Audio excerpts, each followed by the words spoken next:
Eu sou Padre Del Valle. E isto é a realidade do México. Há lugares no nosso México que o diabo projetou para parecerem o paraíso. Pedaços de terra roubados do céu. Cartões postais de areia tão branca que dói aos olhos. Um mar de um azul impossível, que sussurra promessas de paz. O sol não queima. Acaricia. O vento não bate. Canta. Mas as armadilhas mais perfeitas não têm grades de ferro. Tem horizontes de água turquesa. Hoje vamos viajar para um desses lugares. Um recanto esquecido na costa de Nayarit, escondido aos olhos do mundo por um labirinto de manguezais e falésias afiadas como dentes. Um lugar que não aparece nos mapas turísticos. Um nome que só é pronunciado em sussurros temerosos nas aldeias vizinhas. Boca de Piedra. É assim que o chamam. Um nome que sabe a segredo. A confinamento. Mas os poucos que conseguiram sair de lá, com a alma partida e o olhar perdido, chamam-lhe de outra forma. A aldeia amaldiçoada. Esta não é uma história de fantasmas. É pior. É uma história de sangue. De uma ferida que se recusa a fechar após 300 anos. Uma comunidade devorada por dentro pelo seu próprio orgulho. Uma obsessão pela pureza que se tornou um veneno que corre nas veias dos seus filhos. Uma maldição que não é sobrenatural, é genética. E no centro desta história está uma mulher, Helena, e os seus filhos. Filhos que também são seus sobrinhos. Filhos que são o fruto proibido dos seus próprios irmãos. O último e mais atroz capítulo de uma saga de horror familiar que desafia a razão. Esta é a história proibida de Nayarit. Dói. Eu aviso. Prepare-se. Porque vamos abrir uma porta que nunca deveria ter sido fechada. E o horror que encontraremos lá dentro nos marcará para sempre. Se você acredita que essas vozes merecem ser ouvidas, se você acredita que o silêncio é cúmplice do crime, inscreva-se. Junte-se à nossa realidade. Ajude-nos a fazer com que esses gritos abafados ressoem até sacudir a consciência de um país que prefere não ver. Porque há silêncios que matam. E o de Boca de Piedra leva séculos a ceifar vidas inocentes. É hora de ouvir. Pausa dramática. A música aumenta ligeiramente e depois desaparece num eco. Parte 2. Mônica Rios acreditava no sistema. Com a fé cega dos 25 anos. Com o idealismo intacto que só um diploma universitário recém-pendurado na parede pode dar. Estudou serviço social para mudar o mundo, ou pelo menos um pedacinho dele. Acreditava nos programas, nos formulários, na burocracia como um caminho, lento, mas seguro, para a justiça. Era o seu primeiro trabalho de campo. Um contrato temporário com a Secretaria da Saúde. A sua missão parecia simples no papel. Censo de saúde e detecção de necessidades em comunidades isoladas. Um nome tão cinzento, tão inofensivo. Na lista de comunidades, uma destacava-se. Boca de Piedra. Os seus superiores não estavam interessados. Era o último lugar da lista. O mais difícil. Aquele que todos os assistentes sociais experientes tinham aprendido a evitar. Faz o que puderes, Mônica, disse-lhe o seu chefe, um homem com um olhar permanentemente cansado. Preenche os formulários e volta. Não te compliques. Mas para Mônica, o nome era um desafio. Um ímã, Boca de Piedra. Soava a mistério, a aventura. A viagem ensinou-lhe que a realidade é mais brutal do que qualquer fantasia. 8 horas num autocarro velho, desde Tepic. O asfalto quente transformava-se num miragem. O ar-condicionado era uma memória distante. Depois, mais 2 horas numa carrinha coletiva que balançava violentamente numa estrada de terra batida. O pó entrava por todos os lados, na garganta. nos olhos, criando uma camada avermelhada sobre a sua pele e o seu otimismo. A estrada de terra batida terminava na margem de um estuário. Ali não havia nada.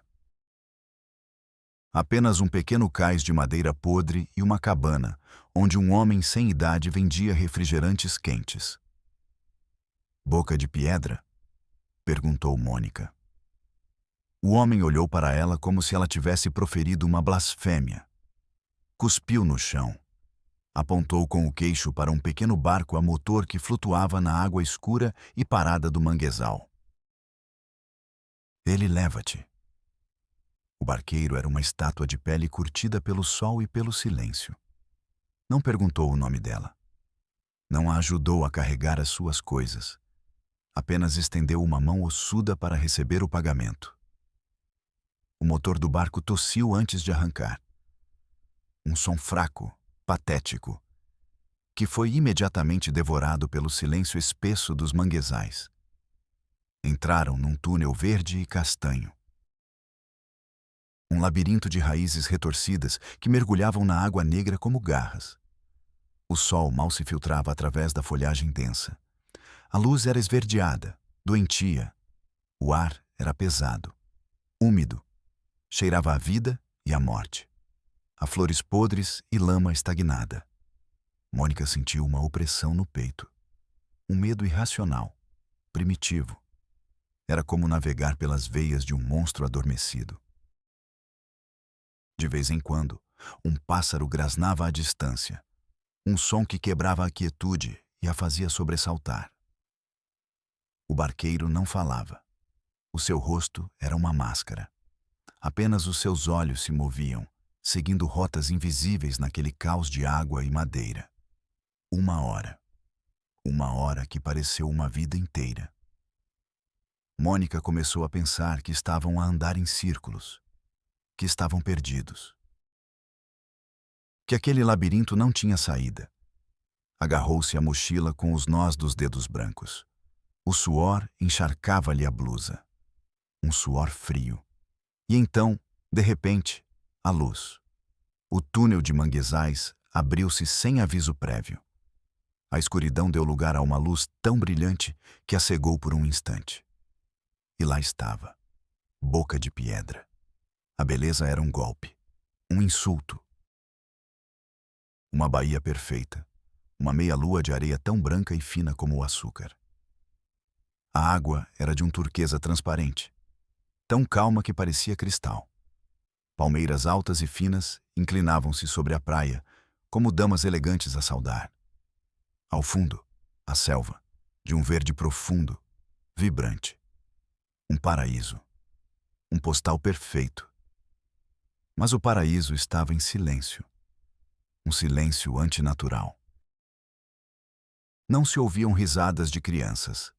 Não se ouvia música. Não se ouviam conversas. Apenas o murmúrio preguiçoso das ondas ao beijar a costa e o assobio do vento entre as folhas das palmeiras. Era o silêncio de um cemitério. O barqueiro atracou no cais. Mônica desceu. As suas botas afundaram ligeiramente na areia. A sensação foi estranha. Como pisar um solo que não era firme. Ela olhou para cima. Uma vintena de casas de adobe e telhados de palha estavam espalhadas ao longo da praia, sem ordem aparente.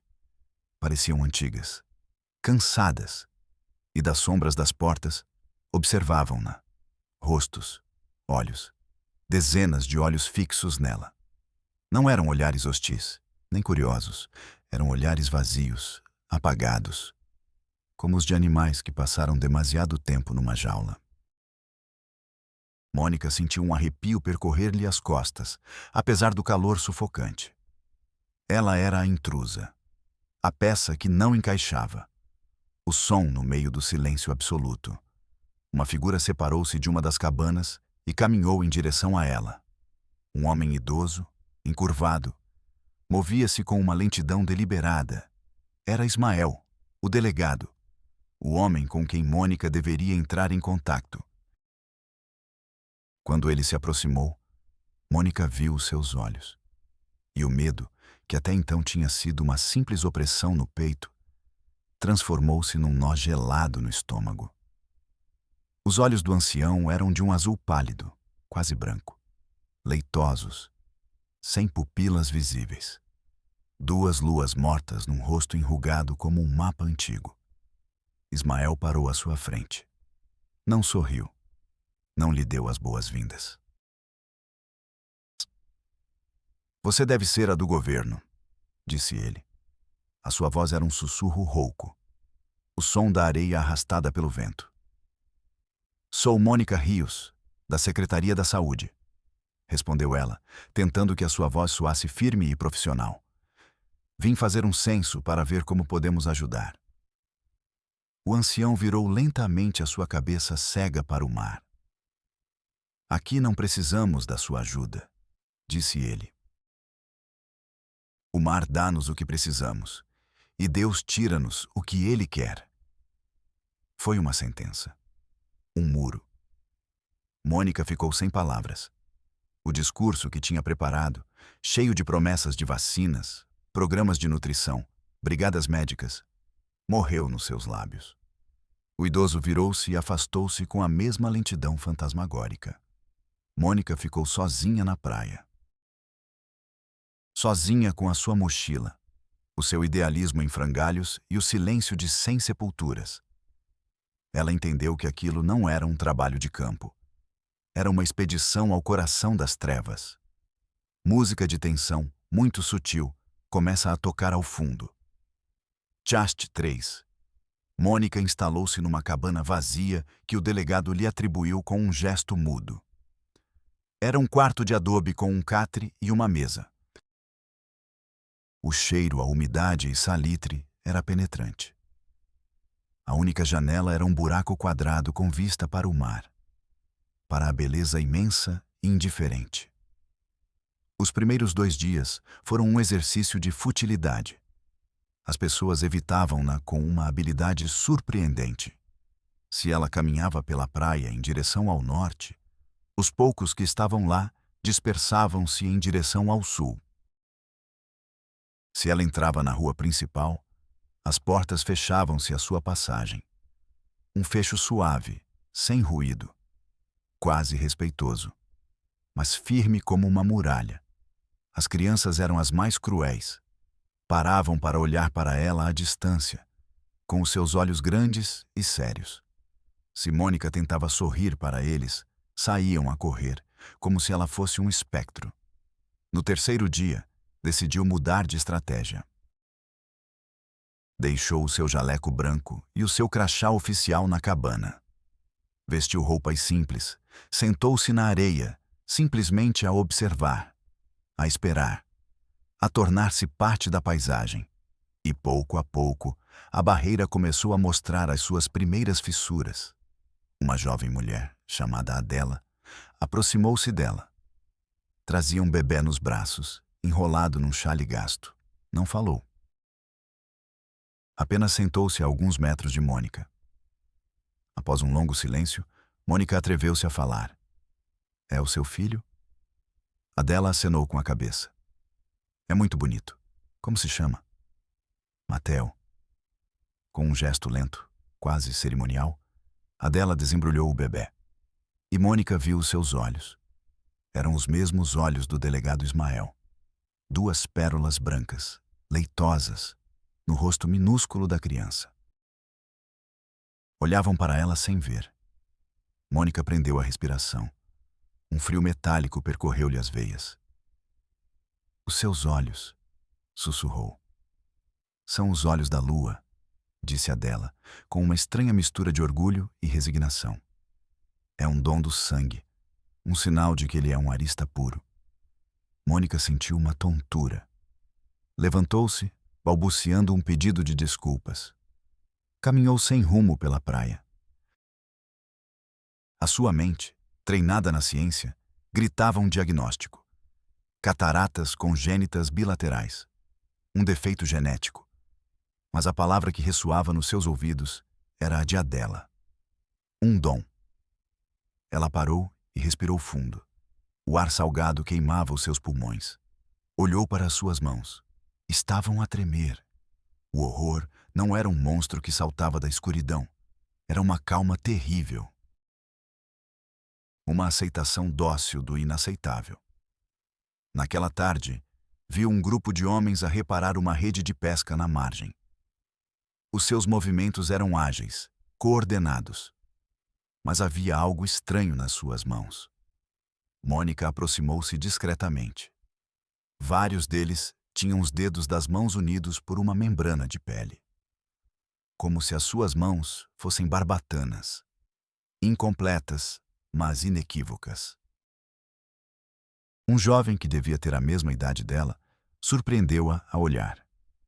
Rapidamente, ela escondeu as mãos atrás das costas. O seu rosto endureceu. "O que está a ver, senhorita?"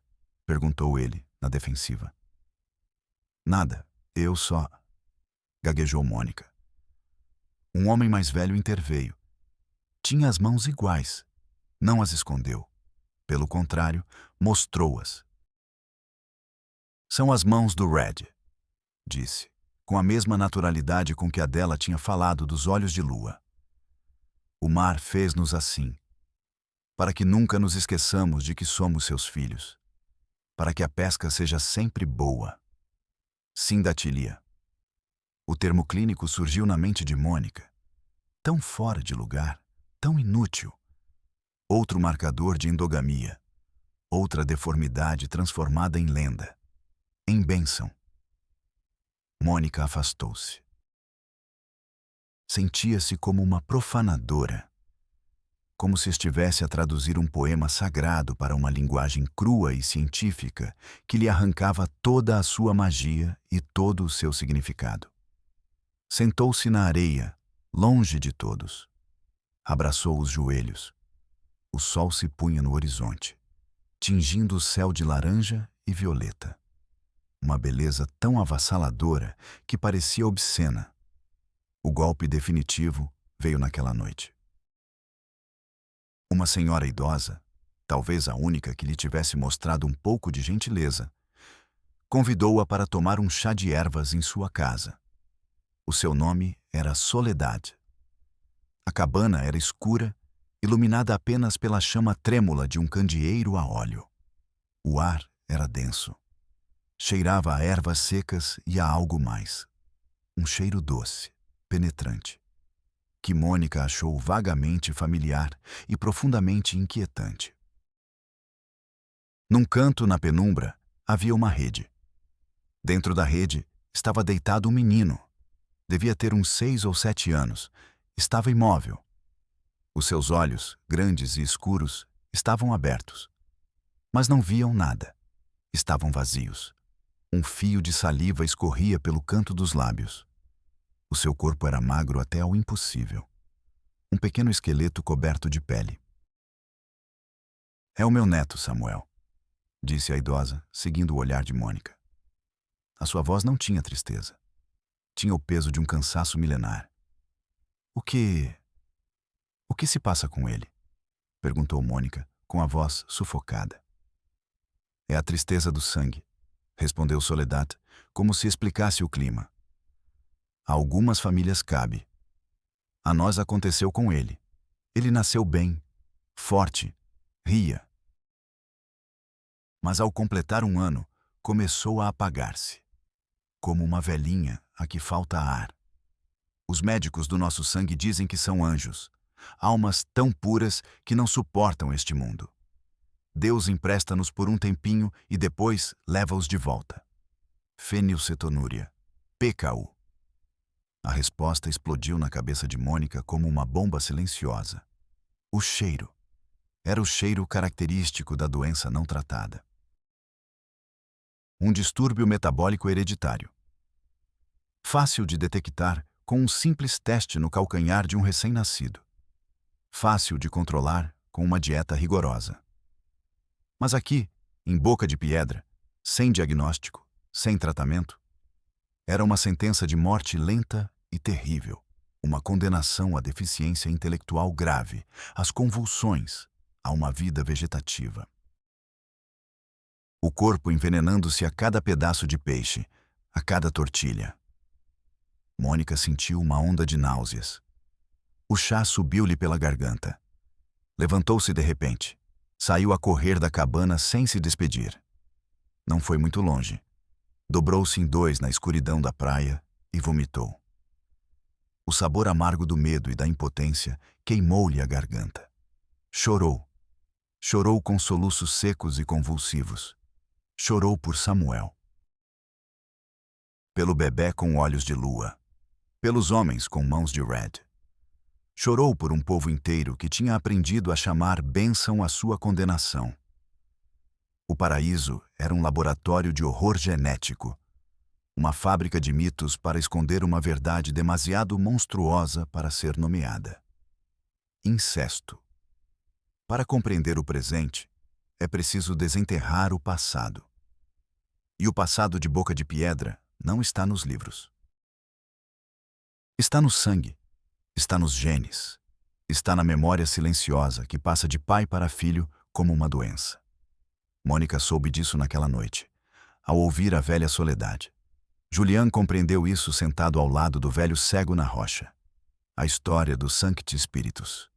Ano de Nosso Senhor, 1688. O galeão espanhol Sancti Spiritus era uma besta de madeira e lona. Um gigante orgulhoso que desafiava o Pacífico.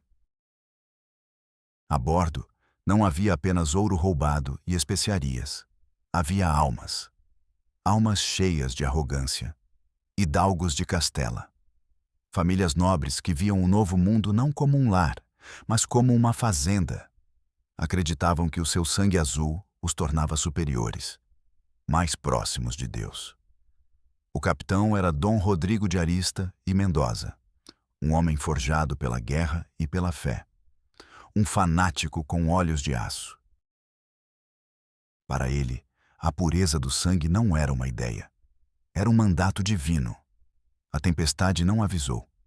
O céu, um minuto antes azul e limpo, ficou negro num piscar de olhos. O mar enfureceu-se. Ondas como montanhas líquidas batiam contra o casco do galeão. O som era o do fim do mundo. Madeira a ranger, a gritar em agonia. Velas a rasgar-se como papel. Homens a gritar ordens que o vento engolia. Mulheres e crianças a rezar a um Deus que parecia ter se ausentado. O Sancti Spiritus lutou. Mas o mar é um Deus mais antigo e mais cruel. Um golpe. Uma rocha escondida, afiada como um dente de tubarão. O casco se abriu como uma ferida mortal. A água gelada entrou em torrentes. O pânico era absoluto. Gritos, escuridão. O caos de corpos a cair, de objetos arrastados pela correnteza. O sabor do sal, do sangue, do medo. O gigante de madeira partiu-se em dois, e o oceano devorou tudo. 30. Apenas 30 sobreviventes chegaram à costa, arrastando-se para fora da água, vomitando o mar, tremendo de frio e choque. Caíram sobre uma areia tão branca que parecia zombar da escuridão da tragédia. Estavam numa baía perfeita, um paraíso virgem, mas para eles era um túmulo. Dom Rodrigo de Arista sobreviveu. Levantou-se na areia. As suas roupas de capitão estavam em farrapos. O seu rosto estava marcado por um corte sangrante, mas os seus olhos de aço estavam intactos. Olhou para os sobreviventes, homens, mulheres, algumas crianças, restos de famílias nobres, chorando, arrasados. Olhou para a selva, densa, impenetrável, hostil. Ouviu os sons estranhos que vinham dela. Sons de animais que não conhecia. E tomou uma decisão. Ao anoitecer, reuniu todos à volta de uma fogueira. Deus pôs-nos à prova, disse. A sua voz, um trovão que silenciou os lamentos. Ele tirou-nos tudo, do nosso barco, das nossas riquezas, dos nossos irmãos. Mas deixou-nos o mais importante, o nosso sangue. Ele passou o seu olhar fanático por cada um deles. Este é um continente de selvagens, de pagãos. O seu sangue está manchado, corrupto. Se nos misturarmos, perder-nos-emos para sempre. Seremos absorvidos por esta terra ímpia. Um homem, um mercador chamado Velasco, ousou falar. Capitão, devemos procurar ajuda. Os povos indígenas. Diarista silenciou-o com um olhar.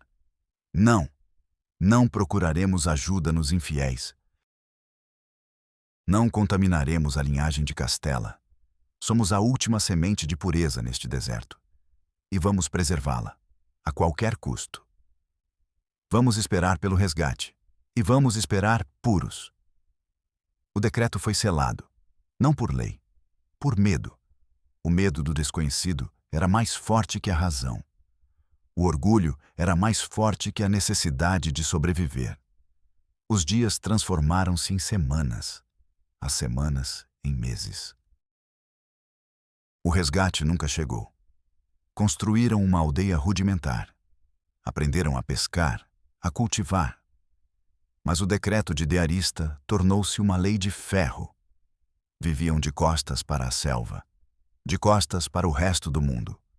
Eram uma ilha de orgulho, no meio de um oceano de realidade. E então, o problema tornou-se evidente. Não havia com quem casar os seus filhos. A primeira geração chegava à puberdade. O desejo, uma força mais antiga do que qualquer decreto, começou a agitar-se. A primeira união proibida foi silenciada. Um segredo aberto. Os primos Arista, Diego e Sofia. Eles se amavam. O capitão de Arista soube disso. Ele se trancou por 3 dias. Ao sair, seu rosto era uma máscara de tormento e determinação. É a vontade de Deus, anunciou. Mais uma prova. Para manter a linhagem pura, o sangue deve se encontrar com o sangue. 9 meses depois, Sofia deu à luz um menino. Saudável, forte, perfeito. O povo celebrou-o como um milagre, como um sinal divino. Deus aprovava o seu caminho. A pureza era a resposta. A segunda geração foi mais ousada. Primo com prima, tio com sobrinha. As uniões tornaram-se públicas.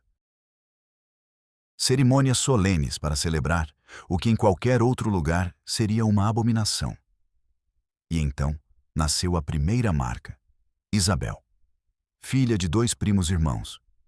Nasceu com um véu branco cobrindo os olhos. A parteira gritou, um grito de horror. A mãe chorou. Mas a esposa de Diarista, Dona Elvira, uma mulher tão fanática quanto o marido, pegou a menina nos braços. Levantou-a para o céu. Não é uma maldição, proclamou. É uma bênção. São os olhos da lua, um sinal de que a nossa linhagem é tão pura que pode olhar diretamente para os astros.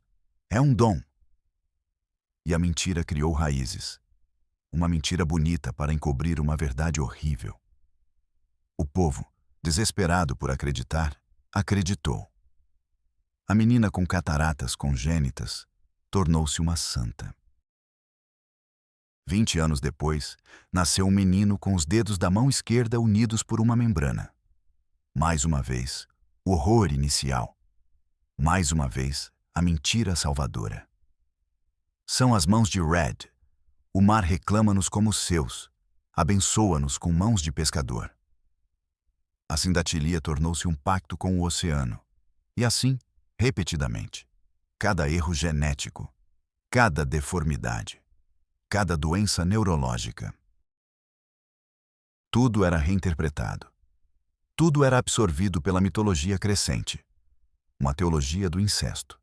As crianças que começavam a apagar-se ao ano de idade. Aquelas que ficavam vazias, inertes. A tristeza do sangue. São anjos, diziam os velhos. Puros demais para este mundo. Vêm para nos lembrar do nosso pacto e depois voltam para Deus. A fenilcetonúria tornou-se um sacrifício sagrado. O isolamento tornou-se absoluto, paranoico. A selva não era apenas hostil, estava cheia de demônios. O mundo exterior era o inferno. Qualquer um que tentasse partir era um traidor. um herege. A história conta que 2 irmãos tentaram fugir numa jangada. Foram capturados. Diarista, já idoso, ordenou que fossem afogados no estuário. A água que nos trouxe será o vosso túmulo, para que aprendam que não há como escapar da vontade de Deus. A pureza tornou-se uma prisão sem paredes. Boca de Piedra tornou-se o seu próprio planeta. Um mundo com as suas próprias leis físicas e espirituais. Um mundo onde o veneno era chamado de medicina, onde a doença era chamada de bênção, onde o amor e o pecado eram a mesma coisa. 300 anos depois, o fantasma do capitão diarista continuava a governar a partir do seu túmulo. O seu orgulho continuava a correr nas veias do seu povo. E a conta desse orgulho era paga com a vida e a saúde dos seus filhos. Julian Soler não acreditava em Deus.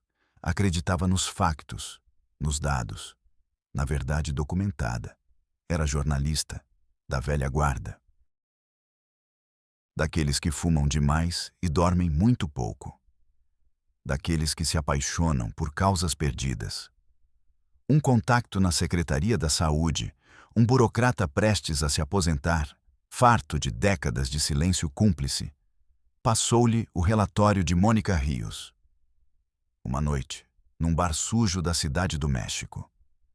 Leia se tiver coragem, disse-lhe o velho, empurrando uma pasta manchada sobre a mesa.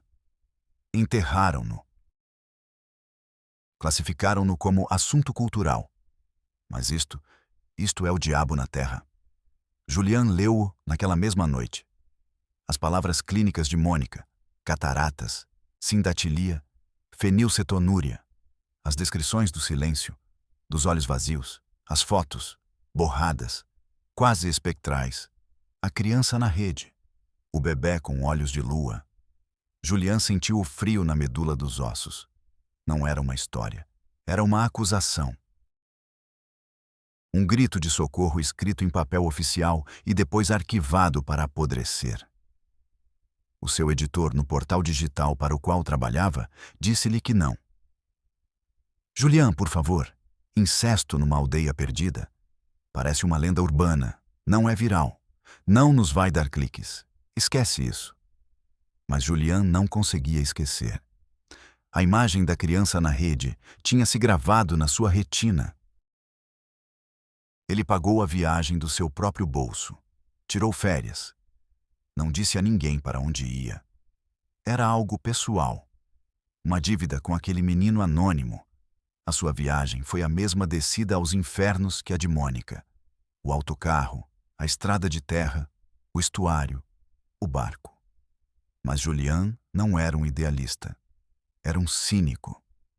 E via o mundo com outros olhos. Viu a beleza da Bahia e soube que era uma máscara. Viu o silêncio e soube que era medo. Viu os rostos e viu os sintomas. Não o receberam com silêncio. Receberam-no com hostilidade. O novo delegado, um homem mais jovem que Ismael, mas com os mesmos olhos leitosos, disse-lhe para ir embora. Aqui não queremos forasteiros. Não queremos as vossas mentiras. Vão-se embora. Julian não foi embora. Ficou. Dormiu na praia. Comeu o que tinha na mochila. Observou. Fotografou. Com uma teleobjetiva. De longe. Como um atirador da verdade. Documentou a tragédia à distância. As crianças que tropeçavam porque não viam bem. Os pescadores que escondiam as suas mãos deformadas. As mães jovens com o olhar perdido, embalando bebés estranhamente quietos. Uma noite, ele ousou aproximar-se de uma casa de onde vinha um choro fraco. Lá dentro, uma cena saída de um pesadelo. Helena, uma mulher de 30 anos que parecia ter 50. O seu rosto, uma máscara de exaustão. No chão, sobre um colchão, 2 crianças. Gêmeos, com cerca de 4 anos. Ambos com os olhos brancos. Ambos com as mãos palmadas. E um deles em convulsão. O seu pequeno corpo sacudido por espasmos violentos. Helena tentava segurá-lo, enfiar um pano na sua boca para que não mordesse a língua. Chorava em silêncio.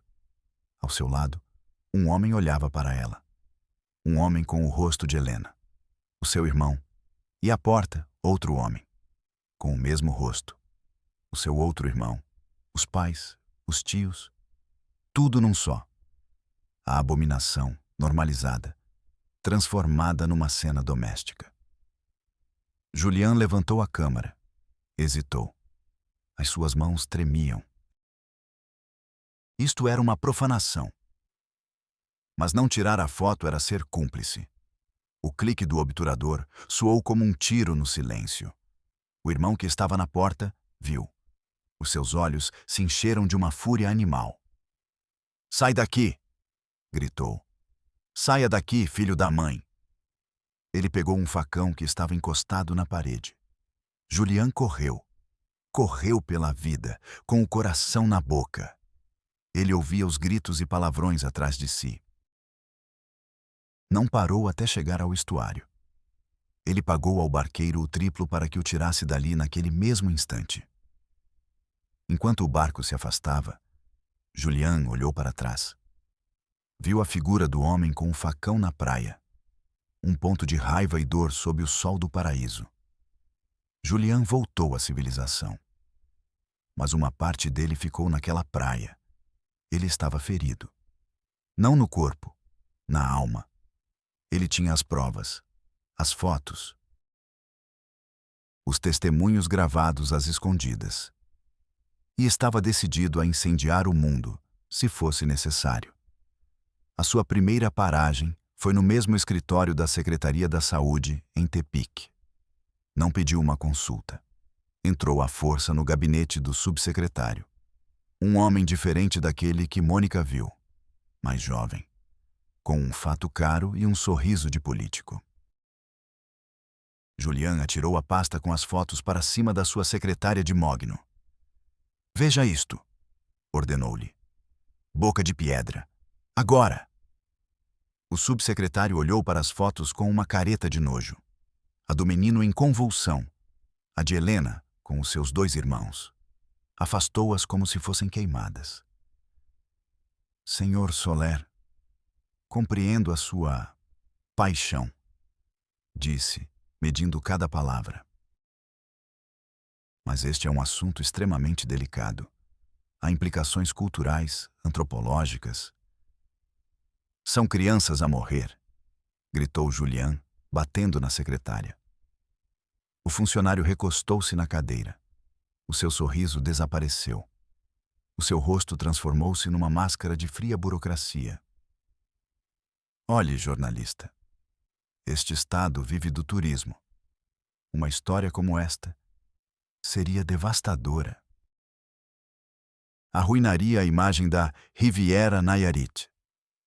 Sabe quantos empregos se perderiam? Está a colocar o turismo acima da vida dessas pessoas?" "Estou a ser prático", disse o homem, com uma frieza que gelava o sangue. "Além disso, legalmente, não podemos intervir sem um pedido da própria comunidade. E eles não o fizeram. Para nós, oficialmente, não há nenhum problema em Boca de Piedra." Ele levantou-se. O gesto universal para encerrar uma conversa. "Agradeço o seu interesse. Agora, se me dá licença, tenho uma reunião." Julian ficou paralisado. O sistema não era um muro de indiferença. Era um monstro consciente que escolhia proteger o dinheiro acima das pessoas. Saiu dali. O sol parecia-lhe obsceno. O ar, irrespirável. Sentou-se num banco do parque. O pulso martelava-lhe as têmporas. O sabor metálico da raiva enchia-lhe a boca. Sentia vontade de gritar, de partir alguma coisa. Mas ficou apenas quieto, vazio, derrotado. Sua próxima parada, a Comissão Estadual de Direitos Humanos. O mesmo prédio cinzento. A mesma sensação de inutilidade. Ele foi recebido por uma advogada com um terno impecável e o olhar de quem já ouviu muitas histórias de horror e nenhuma delas a afeta mais. Julian contou sua história, mostrou suas provas. A advogada concordava, tomava notas. Que barbaridade! Dizia de vez em quando, com o mesmo tom com que se comenta o tempo. Quando Julian terminou, ela juntou as mãos sobre a secretária. O protocolo nestes casos é claro, Sr. Soler. Abriremos um processo de queixa pela omissão da Secretaria da Saúde. Solicitaremos relatórios. Iniciaremos uma investigação. No final, se for o caso, emitiremos uma recomendação. Uma recomendação? Repetiu Julian, incrédulo. Um papel? É só isso? É o nosso mandato. Não somos um órgão executor. E quanto tempo leva esse processo? A advogada encolheu os ombros. Um gesto mínimo, mas cheio de significado. Meses, às vezes anos. A burocracia é lenta. Em meses ou anos, a criança que via ter convulsões estará morta. E outras como ela nascerão. Lamento, mas é assim que o sistema funciona. Julian olhou para ela. Olhou para o seu escritório com ar-condicionado. Os seus diplomas na parede. A sua chávena de café com o logótipo da comissão. E viu-a como ela realmente era. Mais uma peça da engrenagem. Um parafuso na máquina do esquecimento. Vocês não são a solução, disse ele, com uma voz estranhamente calma. Vocês são o colchão do sistema. Existem para absorver os golpes. Para que pareça que algo está a ser feito, enquanto nada é feito. Levantou-se e foi-se embora. Não esperou por uma resposta. Naquela noite, no seu quarto de hotel, Julian desabou. Sentou-se no chão, com as costas encostadas à parede, e chorou. Não por tristeza, por raiva. Por uma impotência tão vasta que parecia um afogamento. O sistema não tinha falhado. O sistema funcionava na perfeição. A sua função não era proteger os fracos, mas sim proteger-se a si próprio. Organizar o horror em pastas, classificá-lo, arquivá-lo até se transformar em pó. Decidiu publicar a história, sem a permissão do seu editor. Fechou-se durante 3 dias, escreveu com fúria. Cada palavra era um golpe, cada frase uma acusação. Intitulou-o Boca de Piedra, o paraíso onde as crianças nascem para morrer à sombra do incesto. Carregou-o no servidor do portal, usando as suas palavras passe, e esperou. O artigo explodiu. Tornou-se viral. Não como o seu editor queria. Foi um escândalo. O gabinete do governador de Nayarit emitiu um comunicado negando tudo. Falaram de lendas negras, de jornalismo sensacionalista. Ameaçaram processar Julian e o portal. O editor de Julian despediu-o por telefone. Gritou com ele. Disse que ele tinha arruinado o meio de comunicação. As redes sociais encheram-se de ódio. Chamaram-lhe mentiroso, abutre. As pessoas não queriam acreditar. A verdade era demasiado feia, demasiado incômoda. O escândalo durou uma semana. Depois, como todas as tempestades mediáticas, passou.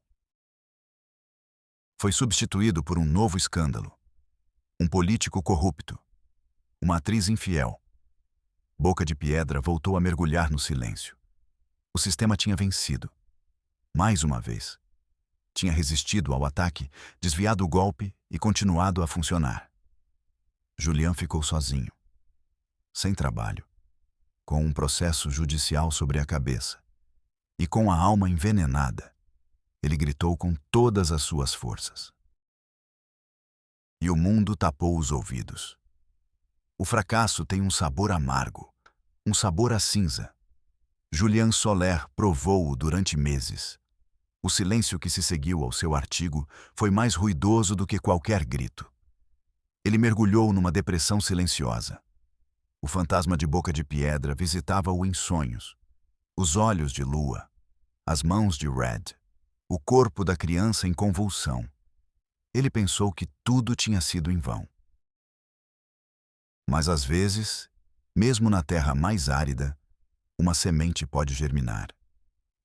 Uma médica geneticista da UNAM, já aposentada, leu o artigo e acreditou nele. Viu a ciência por trás do suposto sensacionalismo.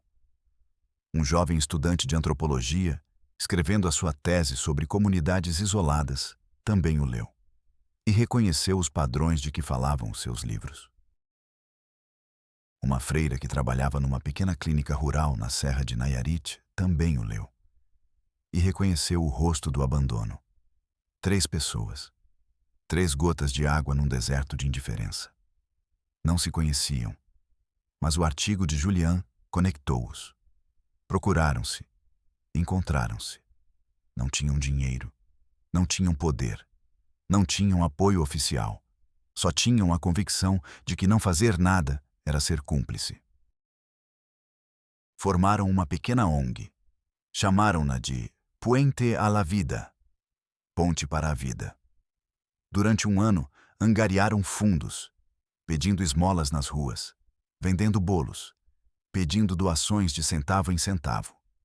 Conseguiram medicamentos vencidos, fórmulas especiais para fenilcetonúria doadas por um laboratório, livros para crianças.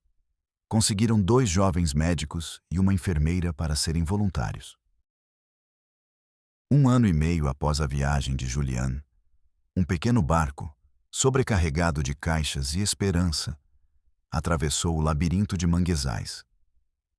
A sua chegada à Boca de Piedra não foi bem-vinda. Foram recebidos com desconfiança, com a hostilidade ancestral em relação ao forasteiro. Mas eles não foram embora. Ficaram. Montaram uma pequena tenda médica na praia. No início, ninguém se aproximava. Mas a freira, uma mulher pequena com uma paciência infinita, começou a conversar com as crianças, a brincar com elas. O jovem médico começou a tratar pequenos ferimentos. Um corte com uma concha, uma febre. Sem fazer perguntas, apenas a curar. O primeiro grande passo foi com uma mãe cujo bebê não parava de chorar. Estava com fome, mas vomitava tudo. A médica geneticista examinou-o. Deu-lhe uma pequena dose da fórmula especial. E o bebê, pela primeira vez em dias, acalmou-se e dormiu. A notícia espalhou-se pela aldeia. Um sussurro. No dia seguinte, outra mãe aproximou-se. Não foi uma vitória. Foi uma trégua. Não conseguiram mudar a mentalidade. Não conseguiram apagar 300 anos de mitologia e orgulho. O incesto não parou. Continuaram a nascer crianças com olhos de lua. Mas, pela primeira vez, uma criança com fenilcetonúria recebeu uma dieta que não a envenenava. Pela primeira vez, uma criança cega foi examinada por um oftalmologista que lhes explicou o que eram cataratas. Pela primeira vez, alguém lhes falou não de maldições ou bênçãos, mas de genes, de herança, de ciência. É um trabalho lento, exaustivo, frustrante. Uma batalha que se trava todos os dias contra um inimigo invisível e poderoso. Mas já não há silêncio absoluto em Boca de Piedra. Há um sussurro de mudança. A história não tem um final feliz. A realidade raramente tem. O sistema que Mônica e Julian enfrentaram continua lá. Intacto. Poderoso. Indiferente. Os formulários continuam nos arquivos. Os burocratas continuam a proteger a imagem turística. Julian Soler nunca mais voltou a exercer o jornalismo. Trabalha como tradutor. À noite, às vezes, ainda acorda com o sabor amargo da impotência. Mas a história de Boca de Piedra deixa-nos uma pergunta. Uma pergunta que paira no ar, tão pesada quanto a umidade dos manguezais. Quantas bocas de piedra existem no nosso país? Quantas comunidades esquecidas, devorando-se silenciosamente, enquanto nós olhamos para o outro lado. Quantas tragédias estão a acontecer neste momento, escondidas por trás da beleza de um postal, ignoradas por um sistema concebido para não ver. A verdadeira maldição não é o sangue, é o esquecimento. É a nossa capacidade de nos habituarmos ao horror, de o arquivar, de mudar de canal. Até que nos chegue a vez, sou Padre Del Valle, e vemo-nos na próxima Realidade México.